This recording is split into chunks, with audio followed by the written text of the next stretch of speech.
Well, look who's showing up in my studio today.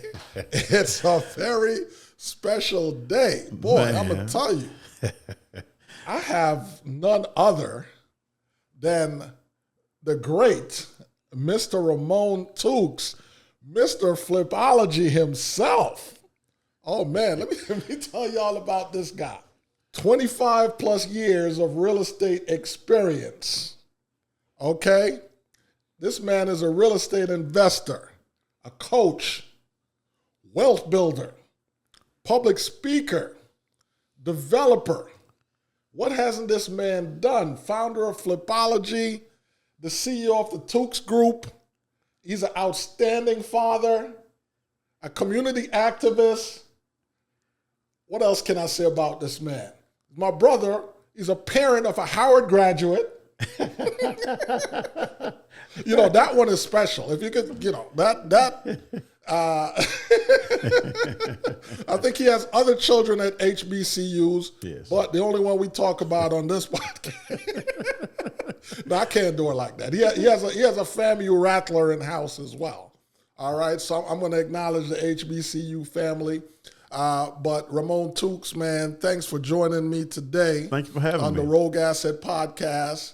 And you know what this podcast is about. I have entrepreneurs on this podcast, and I call them rogue assets. They're people that they do what they do. They don't follow the rules or anybody else's plan for them. I mean, they follow the law, of course, but they're going to do things the way they do them, the way they see fit, right? The way they see right, and it doesn't always fit between the lines of what everybody else wants them to do, right? They're outside the box. Outside the box. Okay? I don't even think we have a box. Exactly. There's no box. So, brother, welcome to the show. Thank you for having me, man. You know, I remember this guy's reputation preceded him. You know, we have a mutual friend by the name of Jill Forte, and I remember Jill came to me, shout out to Jill, and Jill said, oh, I have this guy that I want y'all to meet, you know, very special young man. And I was like, really? And she's like, yeah, his name is Ramon Tookes. You know him? You ever met him? I said, no, I have no idea who that is. She said, wait until you meet this guy, and I must say, shortly thereafter, Ramon and I met. We kind of clicked instantly. And, you know, Ramon does a lot of different things, especially in the investor world. And, you know, I want to thank him because immediately after meeting, he literally pulled me into most of everything that he was doing. You know, and we kind of started off fast. And I must say he's one of the people in the business, and I've been in a lot of businesses and my whole life has been business, but he's certainly one person that when I think of all my experiences and interactions in business, he ranks up there as one of the people that I thoroughly respect on every level, just in terms of how he goes about things, the integrity behind it, his love for people, and uplifting others are all qualities, brother, that I admire about you. I appreciate that, man. Yeah, man, that I admire about you for years. So my audience gets a very special treat, you know, with this episode, to meet you through the episode and to kind of hear of your experiences, some of the things that you have done, and they get to see exactly how impressive you are. and by the way, too, you know, it's the business podcast, so I'm going to keep it real with y'all. He's a sniper, if you know what that means. He's a sniper. Yeah, some days. You almost got me in trouble, though, man, with that Howard stuff in my house, man. Oh, I was going to clean that up, but I heard one is going over. I heard one is going over there to the other school over here in Atlanta, the one that's getting ready to graduate. So it's going to be another HBCU. Oh yeah, okay. Yeah. They say he's going to Morehouse. So we'll see. He got accepted in Howard and chose Morehouse. Did he fall on his head as a child? No, he just said it was a better city. He said it was a better city? Yeah. Well, you know what? I've lived in both, and I'm not choosing right now. It's hard to choose. It's hard to choose. Yeah. The weather's better here. Yeah, it's not. It's a tough choice. It's a tough choice. But Morehouse is a great school. So is FAM. So listen, man, that is yet another great testament to your parenting skills and as a father, that you have done a lot of things right. Depending on who you're talking to, which one of them you're talking to. So listen, we're gonna jump into it, man. You've been in the real estate game for over 25 years. Yeah, this is year 30. This is year 30. Okay, so 30 years in the real estate game. So I think this man's an expert. Okay, 30 years, that's a couple PhDs. Okay, so how did you first get started? So, you know what, man, I've been around it. And what was your big break? I've been around it all my life. My grandfather was a roofer. As a kid, man, I remember going on the top of the Peachtree Plaza, and I forgot what it's called now. I think it's the Western or something now, and looking at the city like, wow. And I was a little kid, but my father owned some real estate, some apartments, some gas stations. So we worked as kids. We cut grass. We didn't like it then, but as I got older, my dad encouraged me to get my real estate license. Hey, start. And he just pushed. He pushed all of us. But it stuck with me because I had something in me already where I love looking at buildings. I love looking at houses. I love, like, my neighbor. My grandmother lived in Kirkwood. My neighbor was buying dollar houses in East Lake and Kirkwood. And so he would let us pull out carpet. He would let us pass out for rent signs. And something inside of me said, I really like this.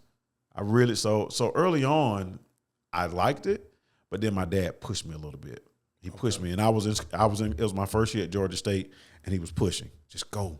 You're going to like it. Mm-hmm. Just go. You're going to make some money. And that's, when I got started at 19. Okay. So are you doing the same thing with your kids? So I teach them. What I always say is I won't make them do anything. They got to understand it, but I don't know what God has in them. So if something in them say be a veterinarian, I just want you to be the best veterinarian, but you do have to understand what we do, what I do, and I emphasize homeownership to them. If they want to deal with tenants, they want to, then so be it. But I don't force them to do it, because you got to have to be successful at this. But you got to have a love for this business. Mm-hmm. There's a lot of people that do it because it's a fad, because everybody's saying do it. Right. But some of the things that we see and go through, most people can't take that for an extended period of time. Right. Yeah, because I think especially now in the age of social media, a lot of things are glamorized, right? And I have those conversations a lot of times with people where they're like, yeah, I'm gonna get a couple properties and I'm like, being a landlord it's not easy. It's not, they make it sound like it's just gonna go on autopilot, right? Yeah. Everything's just going to be smooth. There's going to be no issues. Tenant's going to always pay. Right. Nothing going to break. You know what I mean? No toilet going to break. None of that. Yeah. And I'm always like, all right, well, yeah, no. You know what I mean? There are upsides, obviously, and there are downsides. But it has to be something that you're serious about. Yes. Not that you saw it on social media and it seemed, you know what I mean, like something you want to jump out at. Yeah. So you're known for teaching people how to flip properties successfully through Flipology. What are the biggest misconceptions that people have about flipping houses? The biggest misconceptions. I mean, a lot of people think that it's always quick and easy. And I teach based on experience. I give theoretical, hey, this is what you do, but I also tell about my mistakes. So I hope you don't make them. People look at it as if I don't need as much capital as I tell people to have at least 25 to 30% of the project. And I get it. There's creative ways to do it. But I think the biggest misconception is that it's going to be easy, that it's going to always be quick, that it's going to be 3 months, that it's going to be 60 days, when a project can take 12 months. A project can take longer. Unfortunately, I've been in some projects that have taken, and it's single family, that have taken longer than a year. You got to be prepared for that, though. You got to have the mental fortitude to say, you know what, it didn't go right. Am I going to quit? Am I going to give up on it? So a lot of times people think quick, easy. It's a flip. It's a flip. And it's probably the biggest misconception. I'm going to be in and out in 60 days. Okay. That one's tough. And you just kind of jarred my memory a little bit. Share with me like the one of the longest flips you have had, because I seem to remember one. I seem to remember one in Cobb County, I think, that you told a story burned about. down. Yes. Yeah. I think that one was it was like 18 months. But it was out of my normal. I don't have a normal area, but it was further away than we would normally go in Metro Atlanta. And between having problems with the county, having problems with the inspector who was fired after he inspected our property, he made us change something, and then when he was sober, he came back and said it was wrong again. So we had spent a bunch of money on something that he told us to correct, but he wasn't sober. So apparently he did a lot of projects that way, ended up being fired. We ended up having to redo something back to what it was originally. So it was a really, really good learning experience. But what pushed me through on that one was I have a really good team. So I'm a realtor. I've been licensed for 30 years. Shout out to Sharon. Sharon was the agent on that property. She picked up the reins and said, you know what, I'm gonna go up there more often and make sure we get the contractors to finish. Because I had kind of was like, man, you know what, we'll get to it when we get to it. And it would have drug us out longer. We had a hard money loan. It would have cost us more. But it was one of those ones that got me frustrated a little bit. And my team, and I'm always talk about team, the team picked it up and finished it out. So definitely having a great team yes, you better. Is a plus in this situation. Yeah. It's the only way you make it. Truly make it. There is no I did it or self-made or whatever people say. Right. Without the team, especially in this flipping business, whether you're buying and holding, fixing and flipping, wholesaling, you need a team. You got to have it. Okay. And how does one go about developing a team? First thing you need to do is determine what your exit strategy is going to be. Because some of the same pieces fit on every team, but if you're going to wholesale, you got to figure out who's going to be making your calls, who's going to be knocking on the doors, who's going to coordinate, right? If you are fixing and flipping or building new, you need to have all those same people, but you got to have your closing attorneys. You got to have, where your funding is going to come from. You better have some great contractors. And that's all of our issues, the contractors. Right. If you are buying and holding, you need to start talking about who's my property manager. Am I going to manage it myself? Do I want that phone call? Do I want to give up that 10%, 8 to 10% or whatever they charge so that I'm successful at it? Then within that property management group, there's different property managers for different areas. When you buy a property in the hood, the property manager that sits up in the tower probably can't manage that the right way. Probably can't deal with the type of tenant that's going to be a great tenant, great person when you get through that shell. Right. When you get through that shell, once you get through that shell, this is the best tenant you can ever have. They're clean, they do what they do. Sometimes you got to overlook some things, right? But you got to have the right property manager or that's going to seem like a bad tenant. So when you're talking about building those teams, the first thing I do is tell people to pick your exit strategy. Which one are you doing? Because there's only 3. Right. It's only 3. You wholesaling, fixing and flipping, or buying and holding. I put new construction with fix and flip. That's kind of the same. Okay.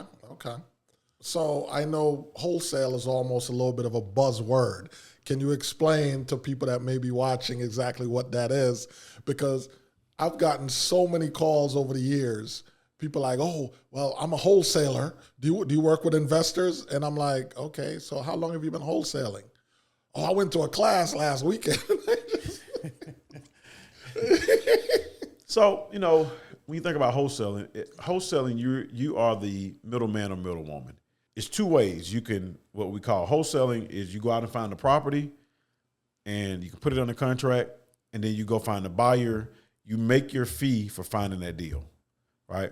Reverse wholesaling is you got buyers say, hey man, I got $200,000. I'm looking for something. You say, okay, listen, I'm going to go find the property at $195. I'm going to sell it to you for $200K. I'm going to make my $5K in the middle.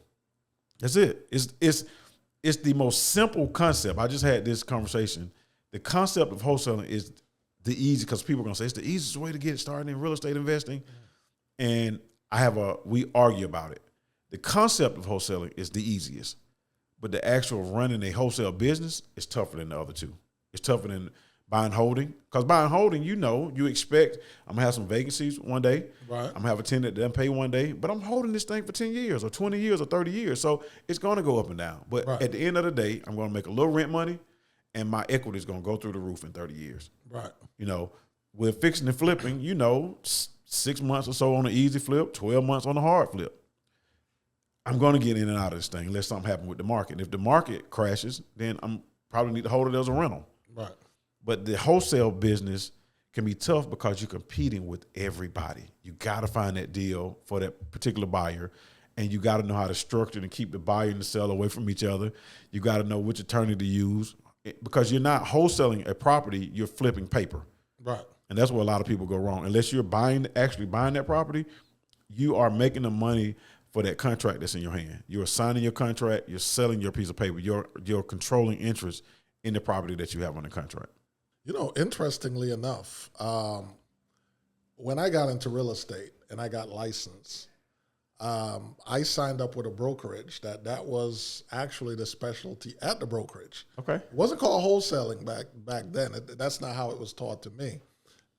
We called them assignment deals. And the firm that I was with was great at doing them. I think probably was like my second deal as a licensed realtor. I made like $35,000, and that was after splitting with the broker. Yeah, that was a good day. So, but then shortly thereafter, somewhere in there, the commission kind of started cracking down on licensees doing assignment deals. I have no idea why, but well, they don't, as long as you disclose it. If you're a realtor, but it was disclosed. So they can't do it. It was disclosed, but I think it was probably, and I don't know for a fact because I don't. But I heard that we had folks that that the amounts that they made were so exorbitant that it triggered certain inquiries. Yeah, and that probably had something to do with it. Well, if we're a realtor and we're going in there, you got to be very transparent. So if I walk into somebody's house and it's worth $200, I got to tell them it's worth $200. But now you can say it's worth $200, but I'm gonna give you $125 because it needs this amount of work. Or I can close it faster. If you wait, maybe you get $200, maybe you don't get $200. So you get. I mean, it's kind of like you see all the big billboards, the guaranteed, we're gonna buy your house situation, right? That's what they're doing. They're just going in there saying, here's your options. I can list it and we're going to wait, or we can buy it at X price a day, and then they're going to take it in their hedge funds or buyers are going to buy it and make that fee in between. Right. I agree. Somewhere along the line, though, like I said, I think it was just, I don't know. I don't know what happened. Because I was new in it, and at that point, to be honest, I wasn't even 100% in real estate yet. You know what I mean? I was kind of part-time. I was still managing. I had acts touring, and so I was in and out of town. I'd be at somebody's radio station taking a real estate call, right, for some deal I have back in Atlanta. So it was a different time. So what are some of the biggest mistakes that investors make, and how can they avoid them? New investors. So I'm gonna go new and old, right? And I've been around long, and I still make mistakes. But I think the biggest, I'm gonna give you three. The biggest one is not being properly capitalized, having enough capital. Thinking, hey, I'm gonna get in this deal and I'm gonna get it done in 6 months, and I got just enough money to do it. Mm-hmm. But it didn't take 9 months. What happens, right? Or most projects, whether it be new construction or fixing and flipping, you got a $100,000 budget, it may be $115,000. Some things that we not able to control. You can't control how the price of wood went up 4 years ago. We have zero control over that. Right. So if you're in the middle of a project that happens, do you have enough to make it through? Even if you got to make it through just to break even. So the number one problem we have is not having enough capital from the start. Another one is spreading ourselves too thin, growing too fast. I'm guilty. growing too fast. You get so many good deals. I want to gobble, gobble, gobble, gobble. Cleveland, Detroit, Florida. I want it all. Right. And not even if you got the money, do you have the team to manage that? Do you have the team? And most of the time, the answer is no. When you go out of town and you're the new guy on the block. They know you the new guy. Right. They smell the blood. When you leave, hey, or when you come, the price is a little bit different. Right. It's like everything else. You from out of town, right? It's a fee for it. So, not spreading yourself too thin, which then leads to having the right team building. And I'm gonna keep going back to team. So when you got the team, even if I run short on money, you got some money. Somebody got some money. We know we can make it through this. So that's the biggest two mistakes. And then the third one is, man, just really, really, and the contract is part of your team, but really vetting your contractors, really having contracts, taking time, not being in a hurry, paying somebody and they say they're done, but who's inspected it, right? That's the biggest mistake we all make is dealing with the contractors. It's where we lose the money at. Because if you buy right, you buy them based on numbers. We know what we're going to sell it for. It's in between, that construction part. That is, that's why I don't have any hair now. So, okay, so is there a better way? When you say vet the contractors, what can be done differently in that process that you think isn't being done on a consistent basis right now? Just the proper paperwork, having the right contracts, understanding when you should be paying them, and having your systems in place where I don't pay you unless I have it inspected. And so part of my team is I have an inspector, right? Mm-hmm. And you're new, so you don't have somebody that's in-house, but you pay an inspector $50, $75 to inspect what they say they've done this week. If you have a hard money lender, they're going to have their own inspector who sometimes good, sometimes not. I would rather spend an extra $50, $75 every couple of weeks to make sure that these contractors are doing their job. And in my contracts, you don't get paid until we're satisfied. And that's what a lot of people, they give them too much money up front. They don't know what they're looking at. Lights or cabinets upside down. Looks good. Right. Until the homeowner comes to buy it and has an inspection, and they tell you it's upside down, the light's crooked, and then that contract that you already paid all his money, guess what? He's not coming back. So I always say we control contractors with how we pay them. We control them. If I tell you I pay you on Friday what we've inspected on Thursday, or the previous Friday, I pay you the next Friday. So if you put the sheetrock up this Friday, I'm going to pay you for it next Friday. So you got to have your systems. They can't call me as soon as they put a nail in the wall. I may be busy. I may be at work because most of us are going to have a 9 to 5. So we don't have time to run to every job site. We got to be able to get our inspector and pay based upon somebody saying on our team that that's good work. Yeah, that's very insightful, because I think anybody that's dealt in real estate in any kind of way has had a negative experience with a contractor. I remember one time, one of them made me very angry, man. And it was a simple situation. I had a property listed, where I was representing this seller, this family. And, I introduced her I vetted a few contractors, had at least 3 for her to meet and interview. She met all 3. And she got charmed by one, basically. Unbeknownst to me, right? It was a Jamaican gentleman. We're very charming. Said the guy, huh? The guy charmed her, somehow gave her estimate, got her to pay all the money up front. And then neither one of us was able to ever get the guy back on the phone again. Then she was angry at me. You sent the guy. Right? I said, I sent you 3 people to interview, not commit to anyone, but to interview. You got charmed by this one guy where you wrote a check on the spot. I said, who does that? And she was like, but. I said, no, there's no buts. So here's what I tell people now. a lot of times we want to get got. You got to. You've heard that story 100 times, 1,000,000 times.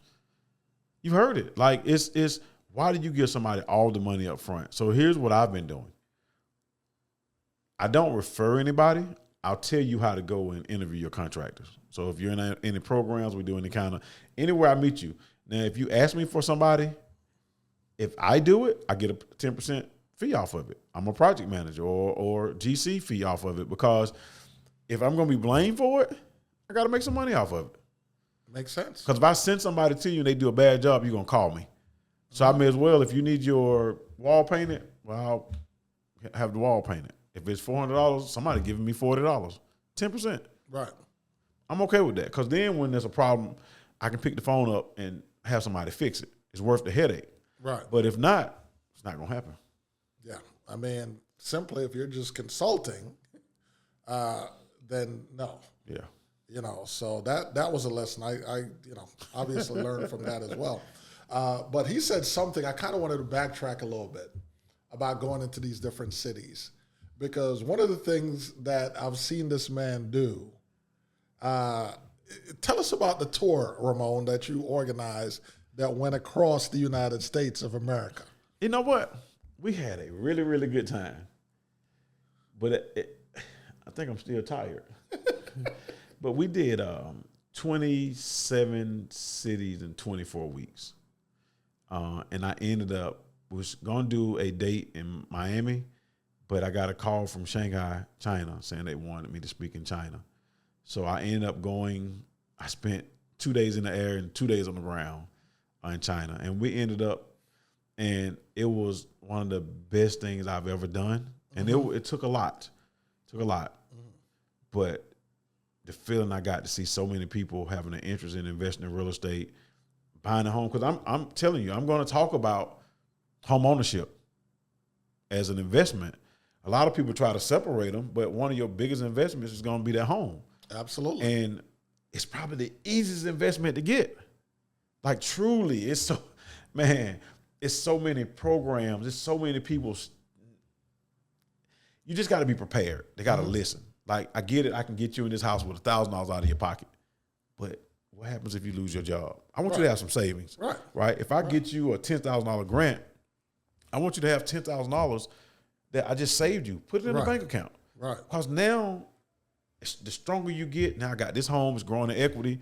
I can take that money and go buy an investment property that gets some rental income. So, but the tour, every city that we went to, it wasn't just about our team. We chose realtors, lenders, inspectors from that city to participate in the tour, so that people that when they leave, they're not looking at some national guy saying, well, he's in Atlanta, so they can do it in Atlanta. I can't do it, right? I make it sure that you have everything that you need before we leave in that city. And it wasn't about us. It truly wasn't, man. I learned a lot on the tour. I enjoyed it. I ate good. I know one Tuesday we was in Boston, and Thursday we was in California, in LA. Like, our team had a really good time. Moving forward, would I do it again? I don't know. It was a lot, man. Yeah, I think as a touring veteran, especially if you're going from Boston to California, you got paid though. That's the difference. The tour was free. Yeah, I did get paid. You got paid. So that makes you perk up a little bit more. You know what I mean? No, but my payment was, man, hearing stories of folks, going out, buying homes, connecting with folks. A couple of years later, you hear people, man, I bought an investment property, because I sat in that room, or because I met somebody in that room. And that's our job, man. At the end of the day, we got to continue to give and make sure other folks, or do our best to make sure other folks have what it takes to be a part of this. Because it's I was talking to somebody yesterday about, I've never, born and raised in Atlanta, so I felt different. When I left outside of Atlanta, I was like, this ain't the real world. Like, Atlanta is something different. Atlanta is definitely so I had, different. As a kid, I seen black mayors and black politicians, and I seen people with nice cars. So I expected to have it. Like, I never thought, like, man, we're not going to have this, right? So even now, I expect for other folks to have a work ethic, because you got to work for it now.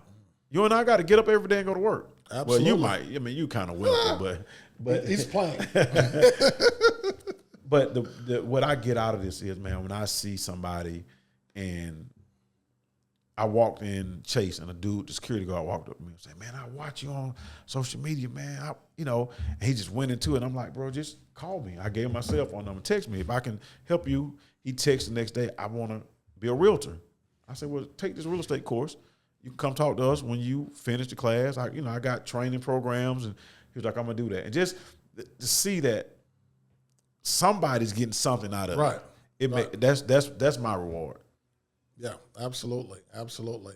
Yeah, I thought, when you put together that thing, that was one of the most impressive ideas that I had seen in a very long time, because it was almost kind of merging a world that I came from in entertainment, but now with real estate.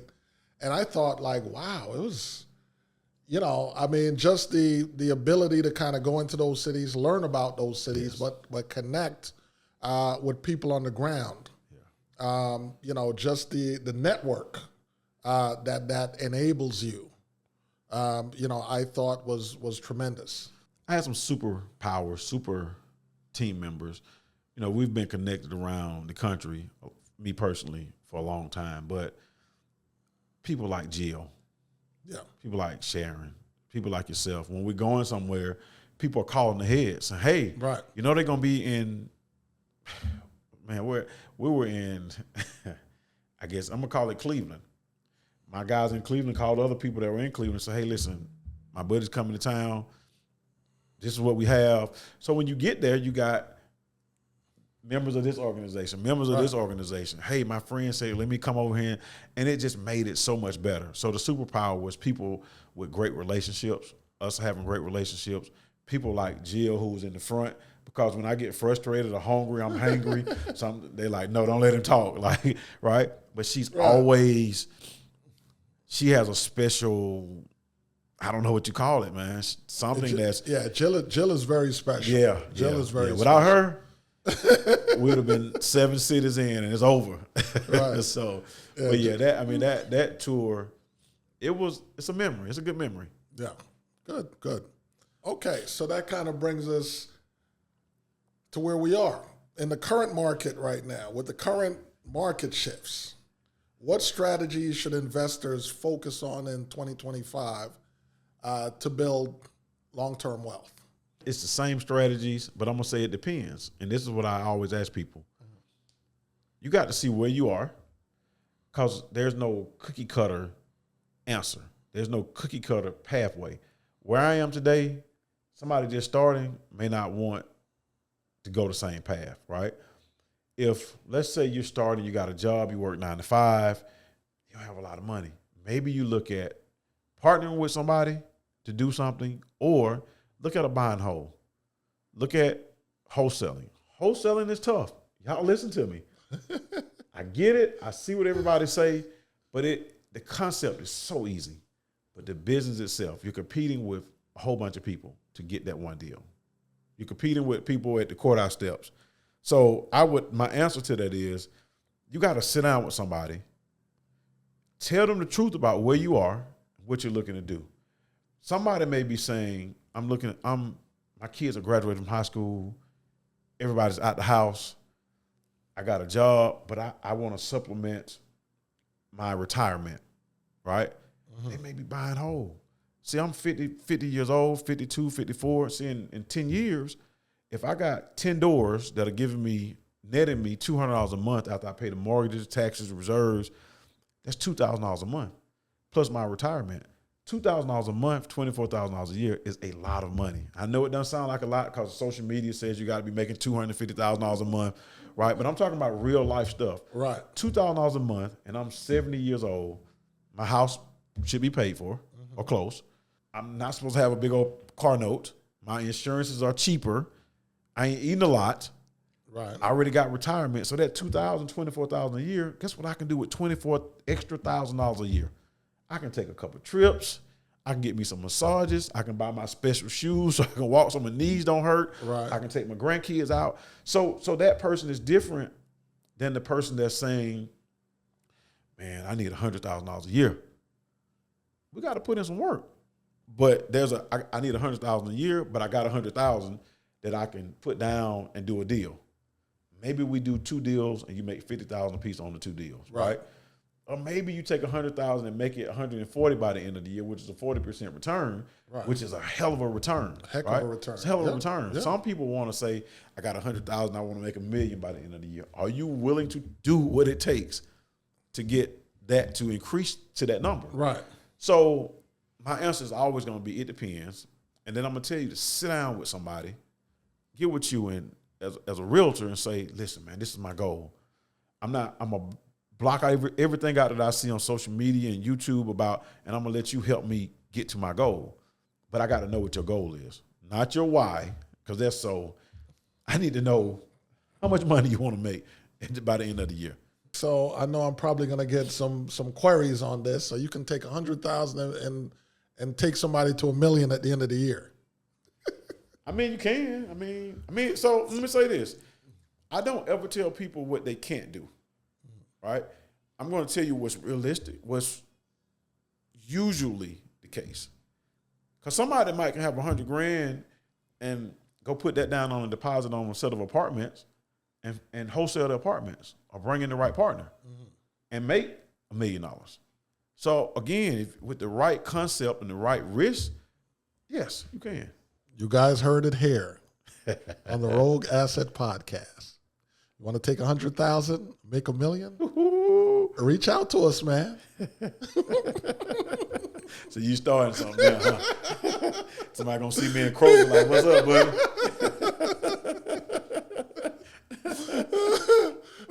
Listen, man, we're here. $100,000 to $1 million in a year.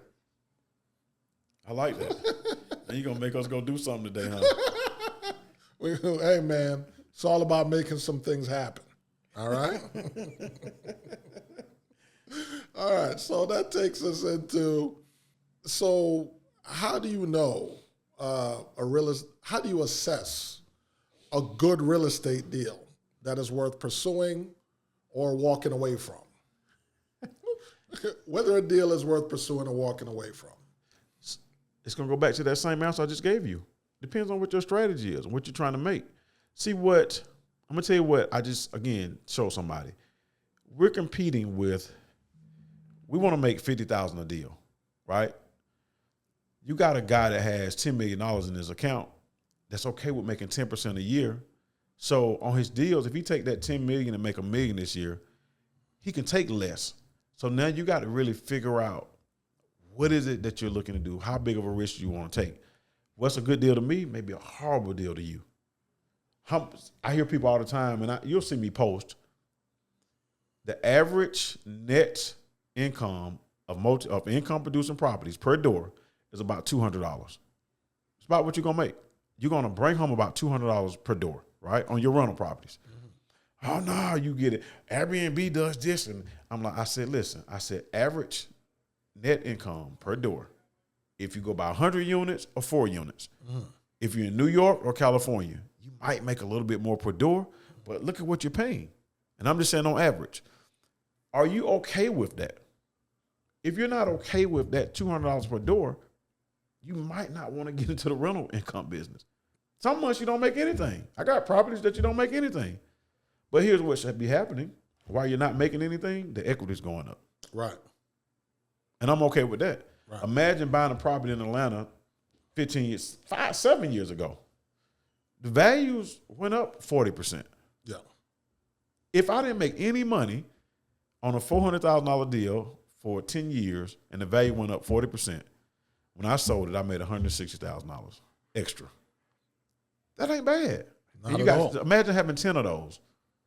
Yeah. Exactly. So that answer is, what's a good deal? It depends. Like, it depends on if I'm leveraging. I'm going to give you this example. You got a lot of money, right? We're going after the same deals. We're going in 30310 West End. All right. You say, Ramon, I got a ton of money. I'm going to go over here and I'm going to buy this house, $300,000, put $150,000 in it, sell it for $600K, right? I just made $150K minus commission. That's what you made with your money because you did it with cash. Right. You made $150K. I'm going to say I got $500K, just like you, but I'm going to leverage my money. Yep, I'm going to get me a hard money loan. I'm going to put down $150,000. The fee's going to eat it up. I'm going to walk away with $50,000. But I made a 50% return on my money. Right. I put up 100 and made 50 on the house next door to you. You made 150, but you put up 450. So again, it depends on how we look at it, our strategies. Some people don't care about the leveraging piece. Right. But most of us don't have enough to do a deal out of our pocket. So we got to learn how to play the leverage game. Right. Borrow some money, use our money for the down payment, make sure we got enough carrying costs. What does that look like? I get people all the time to say, if I don't make $50,000, I'm not doing the deal. You know what I tell them? That's why y'all still sitting on the sideline. That's why we keep hearing, even in today's market, I guess something wrong with it, people are saying, I can't find a deal. Well, y'all telling me the market bad, but you can't find a deal. Somebody lying. Somebody lying. You know who lying? The people that's sitting on the sideline that won't ever get in the game. It's like the dude that's in the stands talking about LeBron sucks. Or any one of the NBA players. Bro, they in the game. They're winning because they're in the game. I don't care if you're the 12th man on the bench. You're in the game. Bro, you're in the game, and you're winning. You can beat me. And you're in the league. And that's why we're going to win. I'm going to beat you because you're not going to get in the game. You're not going to outwork me. You're not going to get in the game. So that go back to this. When you're sitting down and you're talking about investing, you got to get with somebody that understands, that can help you. You don't know it all. You need a team. You need some help because there's so many small things in the middle. It's so many small things that's tucked up under somewhere, up under that little rock, that if somebody don't help you, you might fail. Yeah. And it's, I won't say don't be scared to fail, but you're going to hit some of those. You're going to get hit with some of those rocks. You're going to have your problems. Yeah, I mean, in anything that you undertake, failing is a part of the journey. Yeah. You can't be scared to fail. I mean, that is an accurate statement. Yeah. Because, listen, man, at the end of the day, even when you look at sports, one of the favorite things that I love when people point out, Michael Jordan is the greatest basketball player ever, right? He got there by missing 9,000 shots. Got there by losing a lot, too. Right. So there's nothing in life where it's all success. It's a very rocky road to success. I want you to write this down. Y'all write this down. This is the worst thing that can happen in this business. This is the absolute worst. You can lose some money. That's it. Most of us lose money every day by watching or scrolling. I'm guilty. Scrolling. You get on TikTok and something funny, so you go to the next funny. Something funny, you go to the next funny, right? Somebody pop a pimple, you go to the next pimple, right? And you look up, it's 2 hours later. Right. Imagine doing that for 300 days a year. That's 600 hours. What can you do? 600 hours divided by 40 is 15 weeks worth of work. 15 weeks, if you're getting paid $500 a week, that's a lot of money. That is a money. That I just blew on my cell phone. Yep. So we're losing money anyway. So why not just go ahead and purposely say the worst thing that can happen? The more you build your team, the more people you have on your team, the chances get smaller and smaller. Some things, y'all, we cannot control. And you're never going to be able to control it, right? But I can mitigate all that stuff by doing my good research up front, managing the jobs well, managing property manager well, managing my team well. And if it doesn't come out right, I gave it my all. Something happened that wasn't in my control, more than likely. And if it happened, it's my fault. That's what I always tell everybody. Yeah. When something doesn't go right, I stand up every time. I didn't do something. It's something that I did not do. Why this didn't go right? That's called leadership. Got to take it. Somebody got to take it. That's called leadership. Okay? Somebody got to take it. So, leadership ain't just taking the accolades when you win. Yeah, it's standing up and owning the failures and the losses at the same time. Because they're coming. They're coming. They're coming. So it's funny you mentioned LeBron in that question. That brings us to a section of the podcast that we call Pop Topics. Okay. Right? So what we're going to talk about in this section of Pop Topics on this episode is I wanted to get your take. Are you familiar with when LeBron stepped to Stephen A? I read about some of the comments. I think I saw one of the other sports commentators. So the answer is yes. Okay. So as a parent and a father, the reason that LeBron supposedly stepped to this man is because his position is like, listen, you don't like me, fine. You can talk about me, fine. But do not use my child in the middle of it to attack me. Leave my child's name out of your mouth.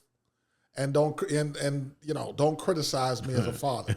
So what is your position as a father of your children? If you're in the same boat, would you have those same sentiments? And would you have handled it any differently? Yeah, I would have. I mean, I can't say that because as a parent, I can tell you right now, I let my kids fight their battles as long as I think they can fight their battle. What I mean is, if my son is 17 and 5'10", 130 pounds, and somebody on him, and they 6'4", I can't let him fight. I got to get in that battle. What LeBron did was, I think it's two sides. Maybe he couldn't hold it in. Maybe in his head he was like, man, you know what, I ain't going to say nothing to do. But when you see somebody that's been on your child, because they be on LeBron all the time, right? Yeah. And maybe he can take it. I think LeBron should have took him behind the scenes and talked to him, though. Because now Bron is a grown man. And as a family, they understand the scrutiny that they're going to be under. He understands the scrutiny. He's LeBron's son, so you're going to get it. Maybe he felt some kind of way about Stephen A. Maybe it's supposed to be cool with him, and maybe you could say, man, let's go to dinner. So I guess I see it. They're definitely not cool. No, they're not cool. Never have been. But I see both sides of it. You know what I mean? I see let your son handle that, and y'all ignore it because you're going to be criticized. You know you're my son. You're going to be criticized. Should he have done it on the court? Because what else was he going to do? If Stephen A. would have said, man, F you, what was he going to do? He wasn't going to hit him. Man, we think he wasn't going to hit him. Huh? He wasn't going to hit him. He let me say this. After Will Smith, I don't know who. Stephen A. would have been up $500 million. Yeah. For sure. He definitely would have been up. They would have had, now LeBron would have had financial problems. He wouldn't have did it. Yeah. I don't think so. I think that was more intimidation. LeBron got power. I think it was more intimidation. So, again, I don't know how I would have reacted because I probably would have already called him before we got to the game. As soon as it aired, I would have been like, hey, wait a minute, bro. Don't. Yeah. You know what I mean? Because to do that on TV, LeBron knew the TV cameras was watching him. He knew that people had the cameras out. So I don't know. I think you got to let them fight their own fight sometimes. And then, if somebody say something about me, if it ain't true or whatever, it is what it is. Yeah, I think it has a lot to do with who you are and life experiences and maybe where you're from. I know as a father myself, criticizing, if I have a child in the public eye, I'm fine with that. But I think, much like LeBron, where I draw the line is when if you weaponize my child, right, number one, and then you come at me with your critiques about me, the job I'm doing as a father, then I have an issue with you. Yeah. Right? Would I have handled it on the court like that? No, but that's not my style, right? So, there's not going to be any cameras or anything microphones when you and I communicate on that issue. But I understand it to a point where it was probably an emotional moment where he just kind of saw him and, it kind of triggered something and whatever. He wanted to say something. And I don't think he intended for the world to hear what he said at the time, neither. No, he knew it. Let me say this about that, though. Bro. That's why they talk with their hands over their mouth and everything now. It's nothing you can do out there because they always focused on him. Yeah, and people always lip read and they good whatever. At it. Right. But I think maybe in that moment. It didn't even matter. Yeah, I think the emotion got the best of him. You know, I think the emotion got the best of him.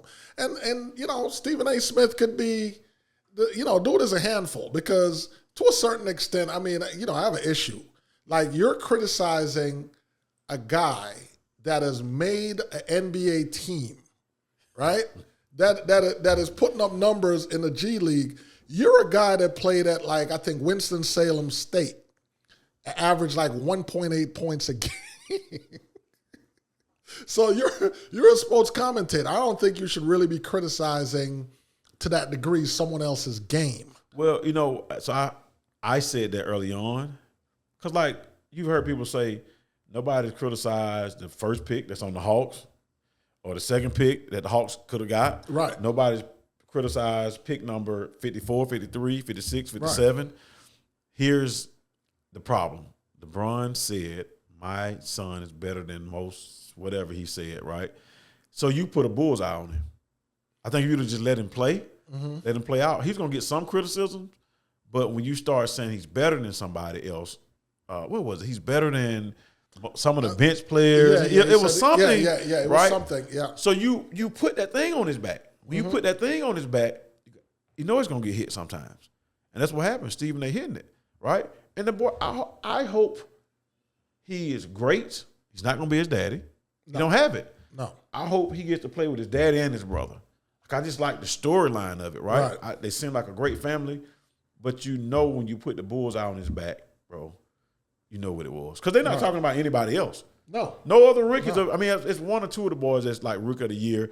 I mean, they saying the guy that's for the Hawks might get Rookie of the Year. I mean, he's had some decent games, but they're not being criticized. Right. No one is being criticized. But nobody's made $50 million in jersey sale the first week either. I was about to say that too. You know, I think he's going to be all right. I know that there are a lot of people that's familiar with his game that swear by him, like Gilbert Arenas swears. He swears by him. He loves him, man.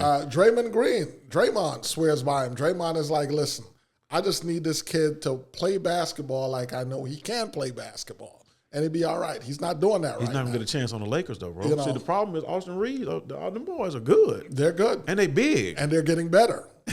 And they're young. Yeah, they're getting better. It's hard. But you never know. I saw the potential in Scottie Pippen Jr. too. And it took him to go somewhere else. Yeah. So I think when left alone, they all developed. I think Gary Payton Jr. had like probably his best game as a pro. Was it the second or the junior? Which one is junior. still in the league? Is junior? Junior, yeah. Oh, I thought that's second that's still in the league. That's Gary Payton second that's still in the junior. Whichever one is at Golden State. Which one is that? Yeah. Because, I think that's second. Oh, they have a second in the junior? You got two sons the same age that was in the league at the same time. I didn't realize that. It's two of them. I only knew the one that was at Golden State, then he left for a while. He back at Golden State right now. It's two of them. It's junior and second. Okay. Yeah, he was happy back then. All right. So the other part of pop topics that we're going to cover in this episode is we're going to talk about a situation where a certain person was in prison for a while. Okay. And during that prison time, a certain entertainment mogul got their son, put him in acting school, developed a show around the father's life. And, the father came home. Everything was great. But then the father kind of sided with the nemesis of said entertainment mogul. And this has created a one of the biggest fallouts that we've ever seen. Relationships were terminated immediately. And now things are just kind of up in the air. Certain individual is being accused of being a government informant. And, one big mess was created here. So I say all this to say, in your opinion, when it comes to loyalty and respect, did the father handle this in the right way, or was this a wrong way to go? Let me say this, man. If you think about the way, especially how it's played out now, I think when it first happened, I think it probably could have been maybe fixed, right? Which means, hey, man, listen, man, the man had me on the song. The man want me. I got to go make money. I got it. You help take care of us, and we rocking over here. But nobody, I'm gonna say nobody owns us, but they say he writes his name or something crazy now, right? Right. I don't think he was disloyal by going to the other side to maybe do a concert or something or go show up somewhere. I don't think that was wrong, but I think it's how they handle it afterwards, where they start kind of poking the bear. And they poked the bear today, seriously. I don't know if you saw it. The big guy said he going to buy the other ones, your music moguls, entertainment moguls, masters. Nah. He asked him, "Do you own your masters?" I didn't see he said, that "You better one shut today. your mouth before I buy your masters." I didn't So you know, it's kind of childish because Right. I saw, you know, the other crew with the two enemies of the entertainment mogul. Right. Now, you know that's a lot. Now, y'all got a bunch of money, but Buddy doesn't care. Right. Because he knows what he's doing. So when it comes to loyalty, though, I don't know how that should have went because I'm a grown man. You can't tell me where to go.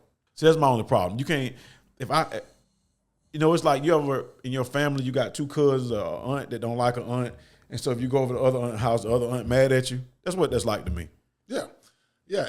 But here's the thing. The way that I was brought up, okay? When I say brought up, you're both in my household and, the way that I moved about in the world. Got you. is I would have handled that situation differently. If you were who? If I was the guy that just came home. Okay. Right? What I would have done, or the way that I was taught, based on what I was taught, the way I would have handled it, and it much aligns with what you said, I'd have said, listen, I just got home. I know you and this guy have some issues, but I appreciate everything you have done for us. But, there's an opportunity over here for me to do this, and I just wanted to let you know, right? Because I don't want it to come as a surprise. Correct. Right? So at least I'm informing. I'm not asking permission, right? But I'm informing you up front. Now, I think that's a good thing to do any which way you look at it, because what's the worst that could happen? I've been in certain situations. Somebody may say to me, listen, I don't want you to do that, right? I don't want you to deal with them. So listen, D, this is what I'm telling you. I'm going to make sure you're straight over here so you don't even have to deal with that over there. Yeah. And, we move on. Keep it going. Right. And keep it going. But I think, I understand you're dealing with folks that have tremendous egos, right? And the money and the power. Well, I don't know about the money anymore on one side, but, definitely, power is still there. And one people say, well, both are bosses. Yeah, in their own right. You don't think both of them got money on both sides? They did at one time, but I don't, I don't think there's the money over on the other side anymore. The side like he went it to? used to be. You saying the side that he went to or the side he left from? Oh, you're talking about those guys. I'm not talking about those guys. Oh, you talking about the man in the middle? Yeah. Oh, yeah. Nah, I'm not talking about. He still got some power, though. Oh, absolutely. He still got some power. I'm not getting that twisted at all. And I don't want neither one of them two to get it twisted. Right. I'm not getting that twisted at all. Yeah. Right? Because he took care of a lot. A lot of people love him. And not exactly. based upon, we scared of him, based upon how much love. Because it's some. Well, here's the thing. For that particular guy, I don't think that it was anything about fear. It was all love. Love. No, there was some fear. It's a lot of fear. You know what I mean? Yeah, but a lot of times the people that had fear are people that just feared for no reason, just because of who it was, right? Because I've seen the guy move, up close and personal. He never put that on anybody like that, unless they had it coming. He's a cool dude. Yeah. You know what I'm saying? Yeah. So it was not that at all. I hope they work it out. But I don't think so. I do too. I don't think so though. I hope they can. Because it's a lot of that could have came out of that. Because right now it's like kids now. It's like some high school girls, really. Like, you know what I mean? And no knock on girls, but you know what I mean? It's like they going back and forth for what, bro? Let's get some money. Like, imagine if y'all came together. But in today's world, the going back and forth maybe makes more money. It gets more attention. Because if it was some peace, People don't want to see peace. Well, my issue with that, I think it does make money for the parties. My concern, though, as always, is a lot of times the people in the street that are fans got problems. You know what I mean? They don't see it like such. Yeah. Right? It can become something else. Yeah. Like I was listening to a podcast the other day where Vibes Cartel was a Jamaican superstar artist. And Vibes was explaining that one of his biggest beefs that he's ever had was with a guy named Mavado, right? Okay. Another dancehall reggae artist. And he said at the height of it, there was so much war going on in the streets between their fans, but Mavado's son and his son were best friends. So people are in the streets killing each other over those two guys, right? And they all at the dinner table together. Yeah, and their sons are chilling. And they're making all the money. So, that is where it gets kind of concerning for me. And, I hope that wisdom prevails and they somehow talks can be held and folks realize, like, listen, there's more money to be made. Let's just keep it business and move forward. Yeah, and I agree with you, man. We sick of the same old story. Beef. Somebody die. Beef. Somebody. Oh my God, we tired. Yeah. No, bro, just stop it before it happens. Stop fueling it. Like whether somebody did whatever they did, that's not our business. Yeah. Whatever they did, it's not our business. Not mine anyway. Unless they want to buy a house. Right. Unless they want to buy a house, invest, then then we can rock with them. Yeah. So All right, well, that wraps up our session of pop topics. We're going to get back into, what Mr. Tookes actually does for a living here. and we're going to continue to learn from a great mind. I love it. I love it. So, listen, man, you've done a tremendous job, like I said. Thank you. You have built not just a real estate portfolios over time, but you have built a formidable brand. How has personal branding played a role in your success? So, if you're on social media, it's helped tremendously, right?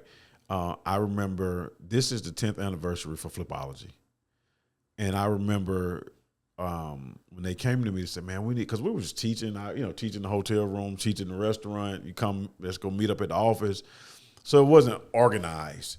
And when they started to put the brand on it, they started to help me organize it, which I believe helped me reach more people. Because if it was left up to me, I would have never done some of the things we did with Flipology. And I know I wouldn't have. So I got pushed. So I think the branding part did help us grow, but it definitely helped us reach more people. Okay. And you know what? While I'm sitting here kind of having this conversation, I don't remember if it was included on the introduction. Did I say author?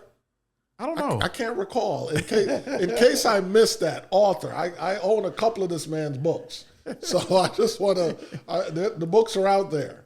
I just want to let y'all know, okay? It's called Flipology. So you can Google that, whatever comes up. Cop those books, man. They're a lot of knowledge in them. You want to say the book titles or anything? The first one is Flipology 101.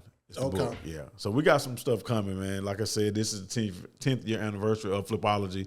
So we're going to push it a little harder. We've been kind of coasting the past couple of years, but it is time to, it's some things that I've seen that's missing that when we started 10 years ago that I had in my mind. It just got busy, between tours and projects and kids, and you forget where the initial vision was. And so it's some things that we're going to be putting out. And it's, when I say simple, easy things, it's things, just, checklists. Like, how do you manage a contractor? Just something you can put on in the front of your folder on the wall. Did I check these off? A lot of people want that and need it. Yeah. We forget to put it out, and we'll, so some things are coming now. A couple of weeks ago, my daughter asked a question. I was like, well, maybe I'm not doing such a good job teaching. And it's like, I'm not MJ, but it's like MJ being a coach or Magic being a coach. They're great at playing. Right.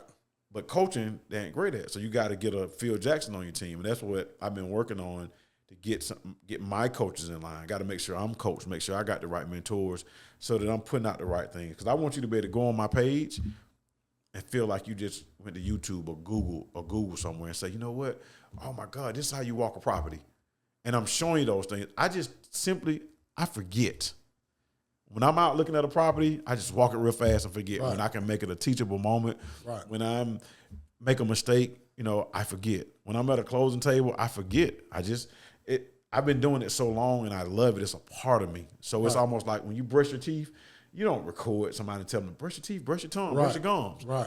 It's the same thing for me. It's a natural part of my life, but I'm going to do a better job at like breaking it down, making it more simple so that anybody can get on there and for free. You can get on my page and say, you know what, I think dude was analyzing a deal. Right. He analyzed a deal in 45 seconds. You should be able to. Right. Here's how you analyze a deal in 45. I got a video that's 45 seconds. Here's the quick way to analyze a deal. You can always, like I say, find those little nuances, right. But I want to give you something so that you're not overwhelmed so you get started. Right. So those are some tools and stuff that we're going to be putting out. Okay. See, guys, on the Rogue Asset Podcast, that man just taught y'all how to brush your teeth. Some of y'all probably haven't been doing it correctly. He just broke it down for you. The things that you can learn when you tune in here. So what inspired you to start coaching and mentoring investors? I don't know. No, well, again, back 10 years ago, because we're always doing stuff in the bottom of past schools and, we meet at hotel rooms, just kind of teach. It was kind of, you look at the RIAs and the Real Estate Investment Associations. Right. It was things missing out of them. I'll say this, even in as heavy as we have power in Atlanta as African Americans, we still didn't have a RIA. We didn't have an organization that was focused on investing. Mm-hmm. We still don't have one. We don't have one. Like a true organization that's a RIA that's. So we started doing some things, calling buddies, meeting at doing deal makers, meeting at restaurants still. Right. But it needed to be more organized. And then the coaching piece just came from my team. Hey, man, we're already talking to people for an hour. We may as well charge. Hey, we're going to do a boot camp. We may as well charge. Because I was giving away for free. If you want to meet me, here you go. When you want to make an impact, you got to organize it enough so you can reach more people, which means you got to charge. And that's when I started saying, you know what? And this was probably after the first year of Flipology. I want to coach. Well, I need to coach, not that I want to coach. But I'm going to coach. Okay. And I've learned a lot about coaching. Now I know who I want to coach. So we got a checklist. Jill, y'all hear about Jill. Jill, when you're talking to them, if they don't meet this criteria, I don't want to coach them. Right. At a minimum, they got to meet this. Because you can come in and say, I want to fix and flip. And you pay me whatever my coaching fee is, mm-hmm. but you don't have any money or credit. What? I just set you up for failure. Yeah. I set you up for failure. You say you want to come in and you're going to wholesale, but you work 12 hours a day and you don't get off to 9 o'clock at night. Well, how you going to get a deal? Because you can't make any calls. Now, can we build a system? Yes. Can or not. But do you have the money for us to build a system to spend the money on advertisement, to get your flyers, to have somebody cold calling, buying a list all day? Maybe. But then what happens if they get somebody on the phone? You're at work. So understanding, I started coaching because I wanted people to do better than me. Just like I tell my kids. I want y'all to be a lot better than me. A lot better than me. So I'm going to do whatever it takes to at least give you the tools to do it. I can't make you be better because you got to outwork me. So that's why I win a lot. Can you outwork me? It's a whole different animal. Yeah, this man works, man. Yeah, I love it. But see, I love it. I truly do something that I love. And and I'm glad you touched on that. A lot of times people have asked me how do you become successful? And I'm like, I think the first secret though is if you're doing something you truly love, that's part of it. Because when you're working, it doesn't feel like work. It doesn't. It's just, it doesn't. It comes natural, right? So if you ever done something that you hate that for work, then you'll know what that feels like.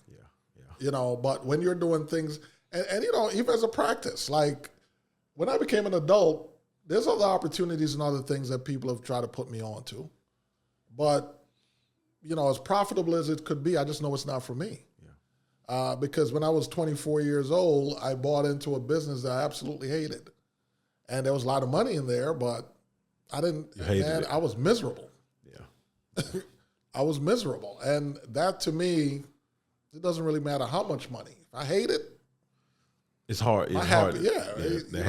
I'd rather, and it sounds crazy, but I'd rather have less money and be happy than wake up every day and dread walking into a situation. That comes with wisdom, though. Yeah. That's some wisdom, because some people are doing things just for money. And money is necessary. It is necessary.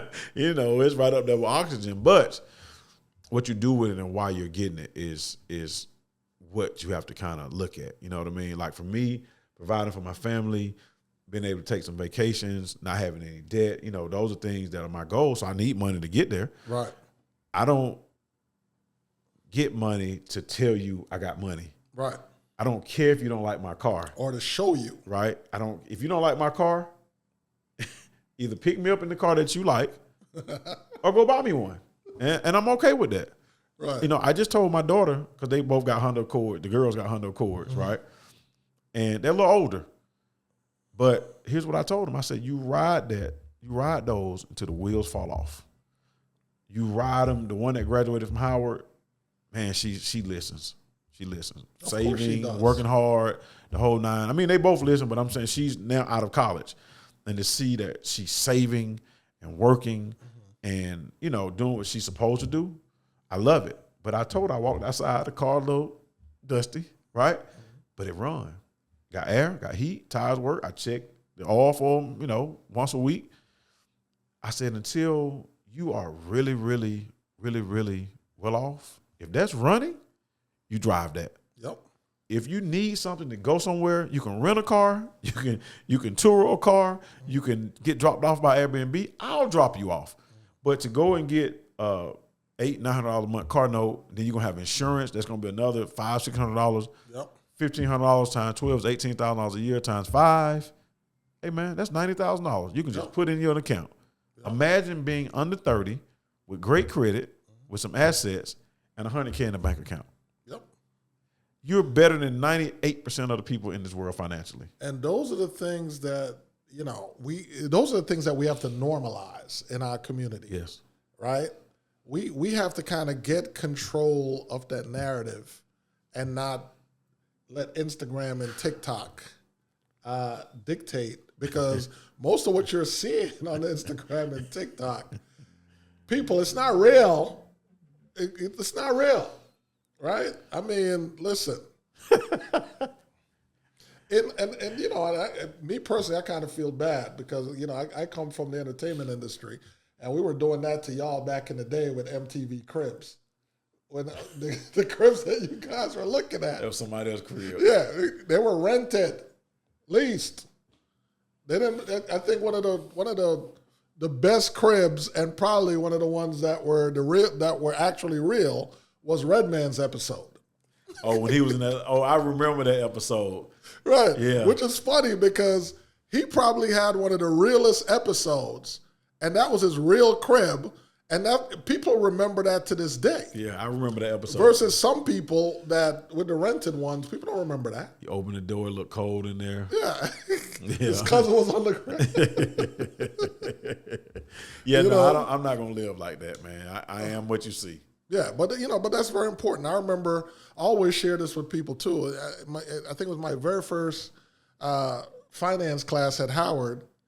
The professor came in and he said, "What's the first step in the capital formation process?" And I'm sitting in there with some of the most brilliant black minds of the time, and nobody had the right answer. And to this day, I think back, that was crazy. What was the answer? Savings. Because you can't do anything unless you have something to work with, right? But none of us got that answer correct.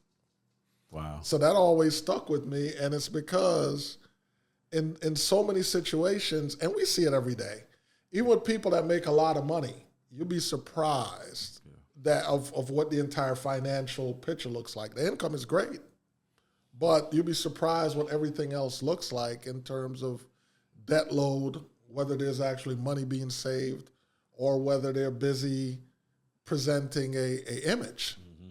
But that comes with a lot of, still literacy. Even, as we get older and you're making more money, it's certain things that we should be doing. But it's certain people we should be around.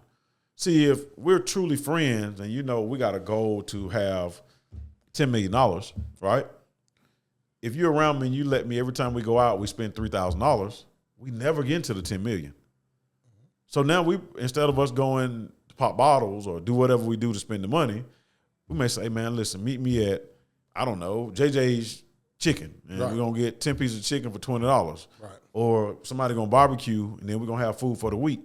It's things that we're going to have to do, and it's got to be who's around me, though. Culturally. Yeah. There's things that have to change culturally because, even at the entertainment business, I know a lot of people from the outside looking in might not understand why so many people go broke, but having been in it, I completely understand. Mm-hmm. Because culturally, so many things were dictated a certain way, and the mindsets were even programmed a certain way. So the pressure was, or is, I don't know how it is now, obviously I'm not in the industry anymore, but I know back then there were pressures to kind of keep up certain things. People would literally come up to me and be like, why you deal with this person? Have you ever looked at their shoes? And I'm like, that's a dude. No, I've never looked at his feet, right? I couldn't even tell you what he had on. That's just not where my mindset is. But unfortunately, a lot of those things were very prevalent, and so people spend at an alarming rate. Imagine if you're at like the Four Seasons for breakfast, you're at Crustaceans for lunch, and then you're having dinner at Mr. Chow's. You're spending a few $1,000s every day. Yeah, spend a few $1 million a year just blowing it. Exactly. And you purchase a pair of jeans, and the jeans are $5,000. I've never had a pair. Don't even want a pair. So, I say all this to say, and what people don't realize, money is just like water. If it's going out, there's nothing coming in, guess what happens? I don't care how much money you have, right? It's going to go. It'll run out. Yeah. It'll run out. And so we have, they make the money, but somehow, and I've spoken to you about this, and I've even tried to make inroads with it to kind of bring people over, to kind of change the conversation or talk to people like you that would know what to do with the money. Yes. But the funny thing is, the brainwashing is so deep that it's so hard to kind of push people that way because they much rather go talk to, well, such and such is my business manager. But you just have the money sitting there. They're paying taxes, right, and collecting their fees. Your money's not growing. I'm going to jump in right. I've talked to some athletes, and they'll be like, well, I got to ask my business manager. Well, you just spent $50,000 at Magic City last night. You didn't ask them about that 50. Right. So you're just not interested enough to deal with me because you don't have to ask because you got it sitting around. Right. So a lot of times, man, like you said, it's the culture, the people that you're around. It's you got to have somebody that you answer to. Like, and that I can say one of my problems growing as a young man, I really didn't answer to anybody. And I paid for it. You got to have a team or somebody that you answer to. And when you don't, you have those kind of issues. See, I need to have accountability partners or accountability coach to say, Ramon, you said you're going to lose 20 pounds. You're going to save, $10,000. You're going to take this trip this year. Am I sticking with my accountability? I got to do what I say I'm going to do in order for me to get to where I say I want to go. Yeah. If I don't do that, I'm never going to get there. And at the end of the day, I'm going to be sad if I don't get to where I say I want to go. Well, this brings me to, I came across something recently. I'm reading a book called Winning by Tim Grover. Okay, I read it. You read it? Yeah. And Tim had an interesting take. He said, what's more important, friends or allies? Remember that? Allies. Right. And when you kind of went through the whole thing, I never thought about it in that context, but definitely allies are more beneficial because your friends will let you spend that $50,000. They don't know no better. Most of them. Yeah, they'll let you spend the $50,000 in Magic City because they're gonna enjoy it too. Right? Exactly. All right. So if someone has limited capital but wants to get into real estate investing, what's the smartest way to start? What's limited capital? Give me a number. Just a little something like we were talking about before. Let's say they had like $5,000. I would say that's limited capital. It is. So, one, I'm gonna tell you to start looking at, depending on where you are, finding if you don't already own a home, finding a multifamily under 4 units residential, and use your FHA to move in. Do one unit, rent out the other units. Like a lot of us, again, everybody want to start off in the 3,000 square foot starter house. That's the starter house in Atlanta. Right. Then we got to go to brunch. We got to live in a big house. Tiny homes are not new. My grandmother's house was not far from here in Kirkwood, and it was 2 bedrooms, kitchen and living room. It was 700 square feet. Same thing as a tiny home. We just didn't call it shotgun houses down in Pittsburgh, right? Mm-hmm. Sometimes we got to start with what we can start with because that's where we got to start. So I think if you got 5,000, you can do a few things. This is free. Go on YouTube, look at creative finances, lease purchases, subject to finances. Look at wholesaling. You're going to spend your money up 5,000 if you're talking about building a wholesale. But you might get lucky and get a deal before it's gone, but you might not. So you got to use that 5,000 and do something with it that you got a better chance of being successful. So looking into home ownership. But then the last thing is partner. Find a partner. See, we got 2 things. 3. You got time, money, and a skill, right? If you got all 3 of them, it's all right. Yeah. But if you don't have money and you don't have time, you better have a skill. Right? Which means it may just be managing a project or finding deals may be the skill. Right. If you got a skill and time but no money, if I can go find a great deal, I'm never going to worry about money. Let me tell you this. You can drop me off in any city, anywhere in America. Mm-hmm. I ain't going to say the world because I don't know other countries. I have a skill set of being able to find deals and put people together. So if I'm dead broke, I'm going to find a deal and I'm going to call a D. Man, listen, I got a deal. It's 70 cents on the dollar. Can you buy this? And maybe we split it. I can watch the renovation. I got the time. You got the money. Or give me a couple $1,000s up front. Again, you got to have one of those 3. So don't really focus on the money. Focus on finding the deals. Focus on building your team. Focus on finding those people that's got the money. If you're going to be trustworthy, work hard, somebody's going to help you with that deal. Then you got to learn how to protect that somebody. And things go wrong. So, again, when things go wrong, you got to be able to communicate that well. Right. And people understand it because most real investors know that I might lose my money in the stock market. Right. It's kind of rough today. Right. But it's been rough the last few days. I mean, it's all right. It's going to be all right. We need to be buying tonight. I mean, I don't do at all. But I would say if you have limited capital, work on a skill set. Work on building the people around you. Again, if everybody around you got 5,000 and it's 4 of y'all, maybe then you say, let's put this 20,000 and do our first fix and flip. Or maybe we put this 20,000, we all go buy our first quadruplex. Yeah, we're not going to get rich, but we got a piece of real estate. Right. So I don't call it limited money. It's really limited mindsets. Because the money, it's so much money out here. It's so much of it. It's an abundance, man. I'm reading a book right now. I'm going to tell you this one. Because I read a lot of self-help, how to, Tim Grover, winning, I read a lot of those books. And they teaching me.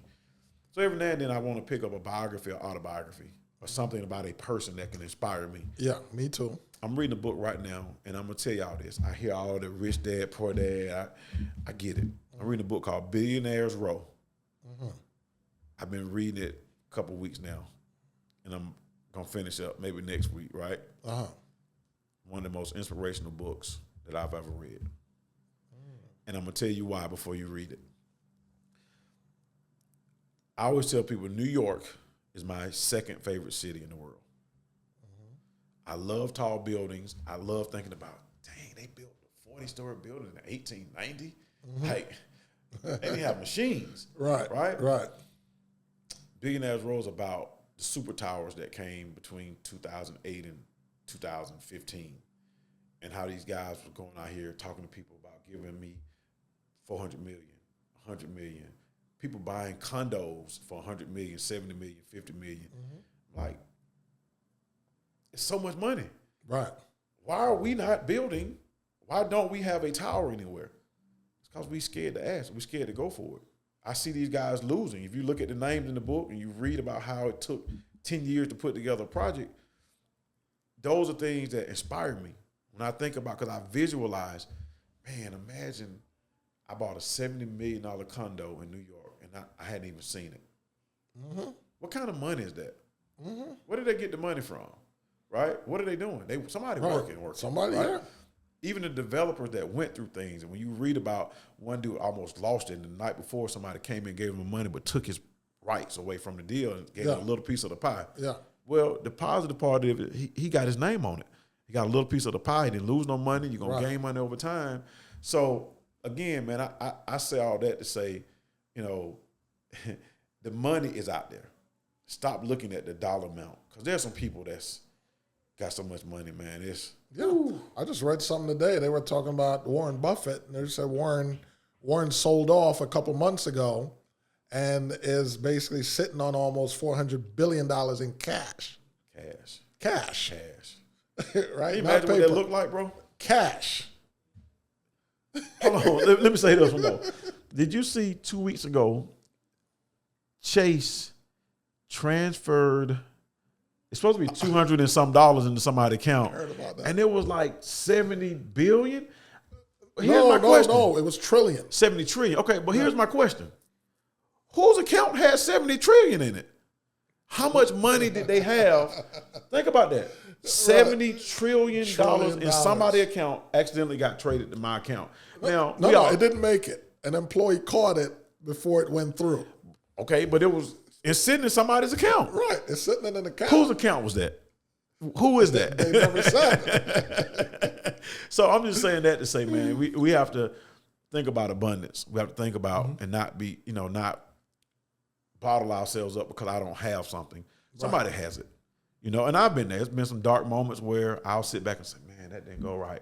And I focus on what didn't go right instead of what go wrong a lot. That's something that, I pray about it. I work on that. But when you sit back and you think, there's a lot of deals out here. There's a lot of people looking for deals. Let me get my butt out here and go find something. Let me call my contacts. Hey, you got something been sitting too long? Can I make an offer on it? Right. So don't get hung up in what you don't have.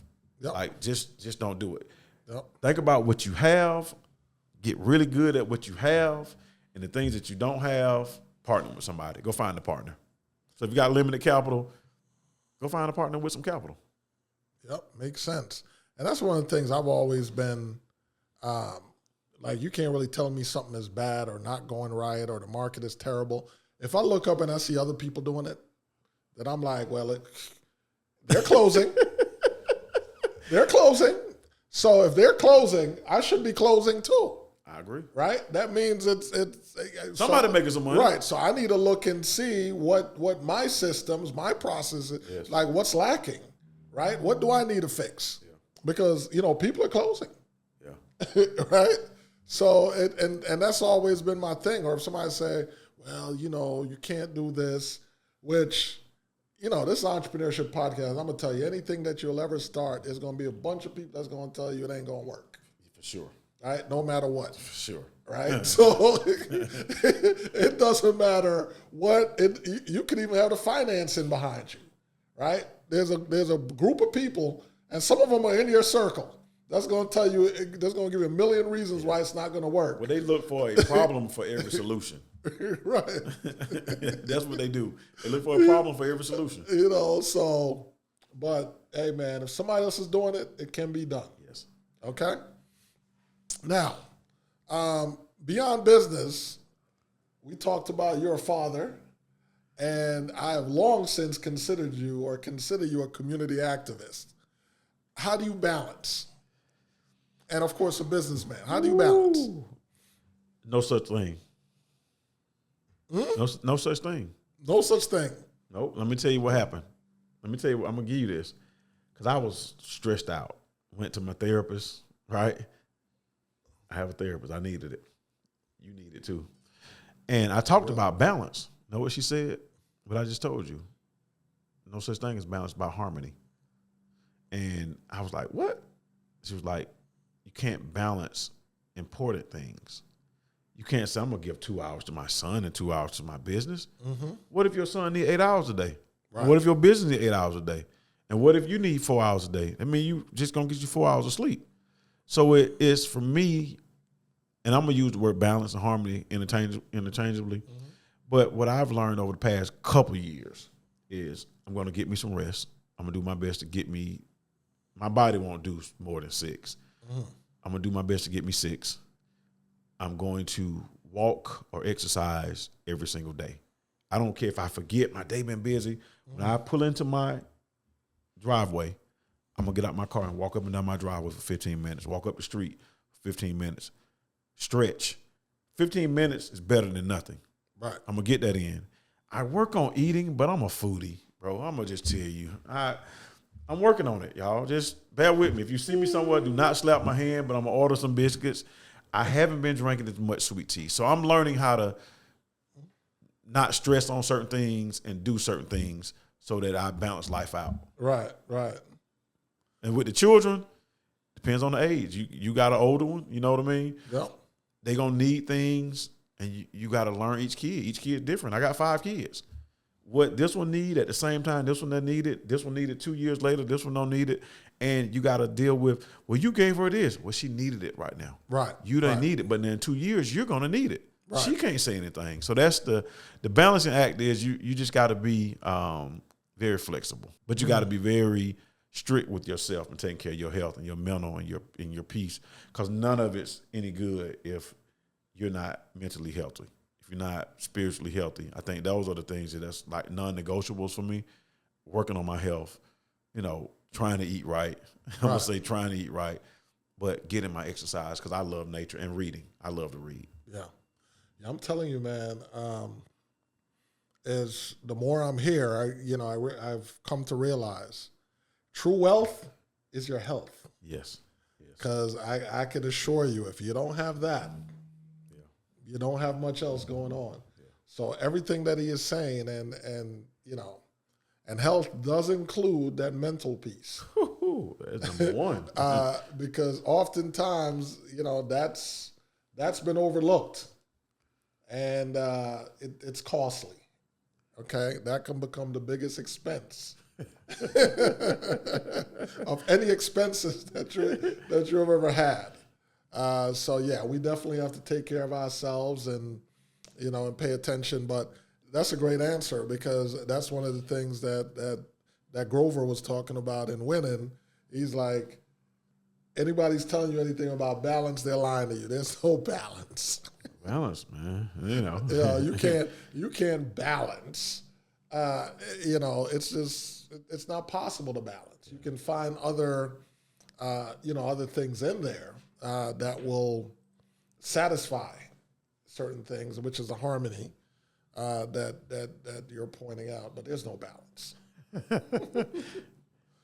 All right, so we're kind of winding down. So what legacy do you hope to leave behind through your work, both in real estate and in the community? I'm a compliment as one. I pray that I've affected at least one life that can go out and affect another life, right? I won't say I need my name on a building. When I touch a life, that's my job. If I've helped one person better their life, I'm all right. It's as simple as that, whether it be my children or my grandchildren or somebody I don't even know. Right. Right. But because if each one of us did it, the world gonna be okay. Yeah. So you look up and they say, man, you know what? Mr. Tookes was, he was all right dude. You know what I mean? Right. I think I'll be fine. Because it's not about money and cars. It's not about any of that, man. Because it's so much of that stuff, man, right? Uh-huh. It's really about, did I help somebody? Yeah. Did I teach somebody something? Did I bless somebody with something? my bishop says, we are taught to teach. We are given to give. We are blessed to bless. And I believe in that, So I've been truly blessed all my life, even when it feels like, oh my God, what's happening? Right. I made it through it. So if and it's not financial, this is if I can encourage you to go and get started investing, or encourage you to go and take that course, nursing school, or go and be a plumber, or whatever it is. Right. If that's something that I help facilitate, I feel good. Right. Okay. I like that answer. Okay, so we're kind of winding down, but I still got a couple of things. So, Ramon, man, one of the things that you seem to keep a secret that a lot of people don't know about you. It's still a secret. Somebody came to me one day and they brought it up and they said, "Hey, man, did you know?" What do you think I'm referring to? Did I have a law degree? Yes. So they said, Ramon is a lawyer, man. So I said, what? So let me say this, man. When I was a kid, our family has been in a lot of legal battles. Mm-hmm. And when I was finishing high school, it was OJ and Johnny Cochran. Uh-huh. And Johnny Cochran seemed so amazing to me. I said, I want to be a criminal defense attorney. At the same time, family members in my immediate circle were going to prison, federal prison, and things were happening in 1992, 1993. And I'm like, we just gave them how much money? Mm-hmm. And you look up and you see the Bruce Harvey or David Wolf sitting in the living room or wherever, and you're like, I just gave them $50,000 and you still got 20 years in jail. Right. Like, this has got to be, And so my undergraduate was criminal justice at Georgia State. Uh-huh. And I went through with my JD law degree over at Emory.